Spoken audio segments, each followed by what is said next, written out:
Nancy Pelosi and Ted Cruz aren't like arms dealers, but they can still get rich off of war.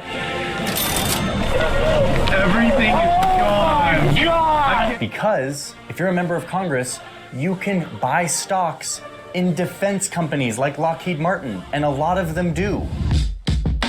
At least 47 members of Congress and their spouses hold between $2 million and $6.7 million worth of stocks in top defense companies.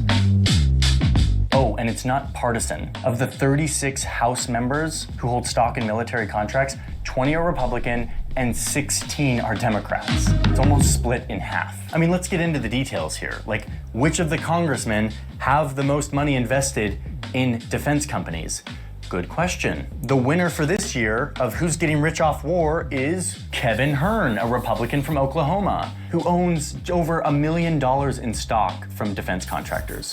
$880,000 alone in Honeywell, which is an aerospace contractor that Congress really seems to love. And notice how well their stock has done, especially since 2009, when Obama sent a bunch of new troops to Afghanistan. I mean, this is a lawmaker who has to give approval when we go to war, and he stands to gain if we do. But wait, the conflict of interest gets worse when you look at somebody like Senator Gary Peters, a Democratic senator from Michigan, who is a member of the Armed Services Committee, which is the committee that authorizes the Pentagon's budget. Here's his financial disclosure. He's invested in a lot of things, including Raytheon Technology Corporation. Raytheon is a major government contractor for wartime things. This guy gives money to the Pentagon to do war things with private contractors, and he is invested in the private contractors. In July, this guy's committee voted to increase defense spending by $24 billion, which is more than President Biden even proposed. So in very direct terms, this guy is voting to put more money in his pocket.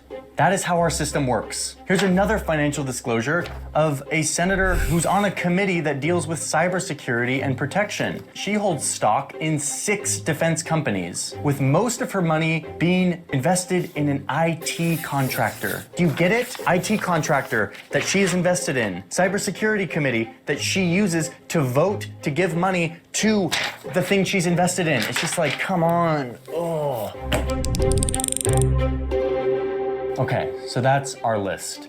And let me be clear that this is not the exhaustive list of everyone who got rich. There are so many more people who got rich. There are so many more people who abused the system. We will never know their names. We will never hear about them because they didn't get caught. In the end, the Pentagon spent $14 trillion. $14 trillion.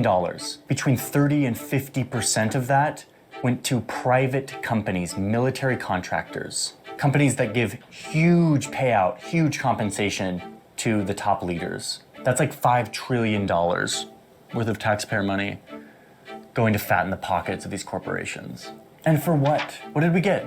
We now know that it didn't do much for this country and its people. 20 years later, the country is falling back to where it started. But what it did do is it made these people really, really, really rich.